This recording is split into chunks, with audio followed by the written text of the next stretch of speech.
ಆರೋಗ್ಯ ಉತ್ತಮವಾಗಿರಬೇಕು ಅಂದರೆ ಜೀರ್ಣಕ್ರಿಯೆಯ ಆರೋಗ್ಯ ಉತ್ತಮವಾಗಿರಬೇಕು.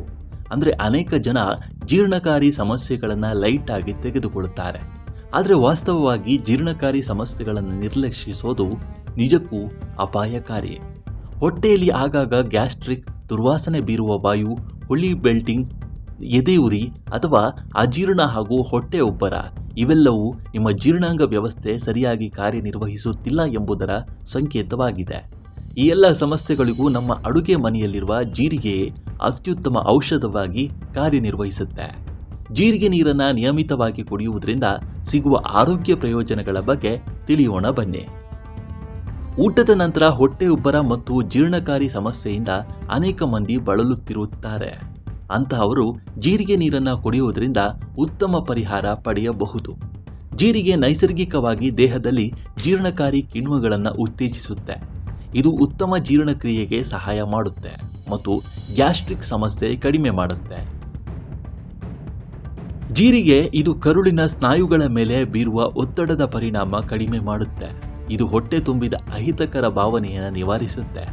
ವಿಶೇಷವಾಗಿ ಊಟ ಮಾಡಿದ 5 ರಿಂದ 10 ನಿಮಿಷಗಳ ನಂತರ ಜೀರಿಗೆ ನೀರನ್ನು ಕುಡಿದರೆ ಅದು ಹೊಟ್ಟೆಯುಬ್ಬರ ಮತ್ತು ಗ್ಯಾಸ್ಟ್ರಿಕ್ ಸಂಗ್ರಹಗೊಳ್ಳುವ ಸಮಸ್ಯೆಗಳನ್ನು ಪರಿಣಾಮಕಾರಿಯಾಗಿ ತಡೆಯುತ್ತೆ.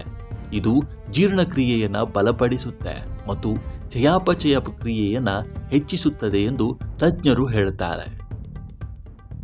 ಜೀರಿಗೆಯಲ್ಲಿರುವ ಆಯುರ್ವೇದ ಗುಣಗಳು ಮತ್ತು ಕಿಣ್ವಗಳು ಜೀರ್ಣಕ್ರಿಯೆಯ ಪ್ರಕ್ರಿಯೆಯನ್ನು ವೇಗಗೊಳಿಸುತ್ತವೆ.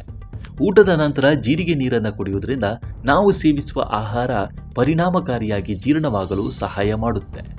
ಇದಲ್ಲದೆ ಜೀರಿಗೆ ನೀರು ನಮ್ಮ ದೇಹದ ಚಯಾಪಚಯ ಕ್ರಿಯೆಯನ್ನು ಹೆಚ್ಚಿಸುತ್ತೆ.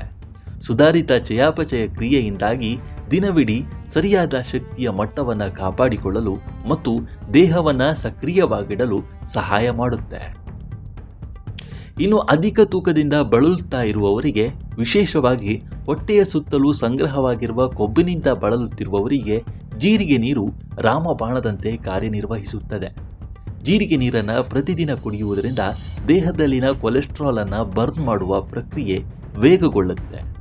ಇದು ಜೀರ್ಣಕ್ರಿಯೆಯನ್ನು ವೇಗಗೊಳಿಸುವುದಲ್ಲದೆ ದೇಹದಲ್ಲಿ ಹೆಚ್ಚುವರಿ ಕ್ಯಾಲೋರಿಗಳು ಸಂಗ್ರಹವಾಗುವುದನ್ನು ತಡೆಯುತ್ತದೆ.